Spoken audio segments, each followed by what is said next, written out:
Hey guys, Mike here with the watch list video for let's see, Friday already. Wow, July 29th. It's been a pretty cool week. The SPY, another strong day. Quick notes here. After hours, Amazon reported, and there's the daily going into after hours. They had a beat and they're trading at 138.50 right now. I'm only making this video like 38 minutes after the closing bell, so I don't know where it's going to end up, but big jump in Amazon, 138.50-ish. Yeah, that's a huge move all the way up here. Another note, Intel reported, closed at 39.71, and they're trading at 36.12 right now. So down here, so Intel, and then Apple, almost typed that wrong, closed at 157.41 right now. They just reported 9 minutes ago. They're trading at 162.60 right now. So some mixed reports, but overall, probably going to prop the market up pretty nicely with Amazon and Apple ripping, right? Quick explanation of what we do, because I'm not making any money off of these runs. I didn't take any after hours trades, and I'm in cash every night. So the market continuing to go higher doesn't help me unless I make intraday trades. You can see there what we do, but it's, even if you're an investor, you still might want to log in during the day and make a few bucks trading with us. But that's what we do. Let me slide this over because the biggest highlight of the day. HKD, third day in a row. Nicholas put out the idea that basically pointing out it topped out at 79 right there, with the next catalyst being 79.90. And, it was curling back up when he posted that, I think. If you took the 79 break, you might have got flushed out there if you waited for the break of yesterday's high, which I'm just going to round up to 80. But if you took the break of yesterday's high, which was 79.90, even if you got stopped out there and then took it again through yesterday's high, this doesn't even show you what it did. Wait till I show you. But that an amazing move and a nice heads up by Nicholas. At HKD, that's 3 days in a row that thing's been huge moves and called ahead of time in chat. And look at this. It actually almost hit 200. I got to get after hours off here real quick. And then I'm going to, after hours is off here. So that's what it looked like. I almost called it Tokyo too when I saw that volume coming in. You probably would have been risking down to 72, but even then, like 10 minutes later, you would have had a break-even stop, and the damn thing was off to the races.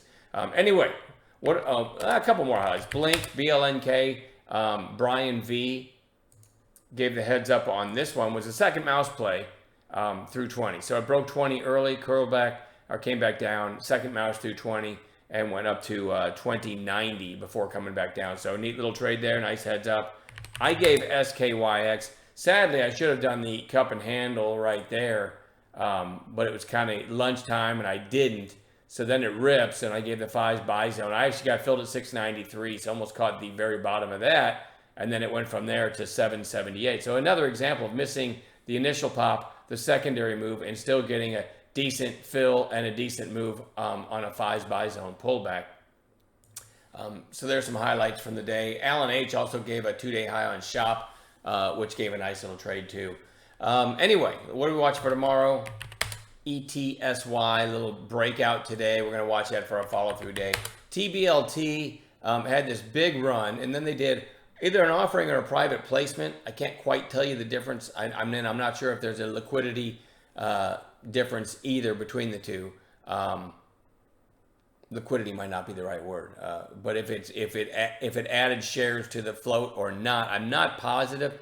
Either way, they had good news today about being in Ace Hardware stores and had the gap up. It was like 440 when the news came out in pre-market, and then absolutely ripped. But then by the time the market opened, it would already opened up, around $6. So it didn't really, it was kind of played out at that point. But it held up fairly well. And let's go to 60-minute candle. So there's the big run. Here's the sell-off. And now you might have some shorts caught. It pretty much stayed in a range all day today, but you might have some shorts caught. So I'm going to watch this one real close for the next few days.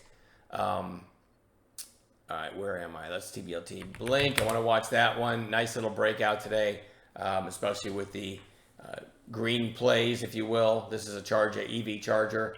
So I went ahead and through CHPT, which also looks good, and it's a little bit behind Blink as far as not a recent breakout, So BLNK and CHPT, both EV charging plays. I have another one of those too, by the way. SKYX, already talked about this one, but big breakout today. I think they had a $15 price target put on. Certainly worth keeping an eye on tomorrow. EVTL, a recent high flyer that has topped out right around 9 like a few times recently. It's holding up really well. A 9 break is interesting on that one. ULCC, big breakout today. It's ahead of itself, but we're going to watch it. Another EV charger play, EVGO, which gapped up, sold off, and then ended up closing pretty strong. So we're going to watch that one tomorrow. PYPL is PayPal. Had the breakout yesterday, stayed inside of that today. Today's high, 86.50. Nope. Yeah, 86.50. And yesterday's high, 87.02. I'm going to keep an eye on that one for a third day play. AEHR, curling back up, held up pretty well. TRHC had this nice pop and really kind of flagging sideways. RUN had, I think Muddy Waters put out a short report on this one. And guess what? That's when the volume came in here. And it ended up holding up pretty well. Solar play, so might have caught some shorts today. This one could squeeze tomorrow with a proper setup. TYDE, I believe, is Bitcoin. Had the pop yesterday inside day to day. We'll look for a third day play there. Bitcoin pretty strong last I checked. SDIG, another Bitcoin play. Not really holding up as well, but I want to watch it because it's got a small float. VERU just goes back on Bounce Watch. Didn't get a bounce in it today. And I went ahead and threw Redbox RDBX on Bounce Watch. Even though the daily's not very pretty, you had massive volume a few days ago. And now you got a few days lower on declining volume. So that one goes on Bounce Watch. And it's kind of holding the 8-day.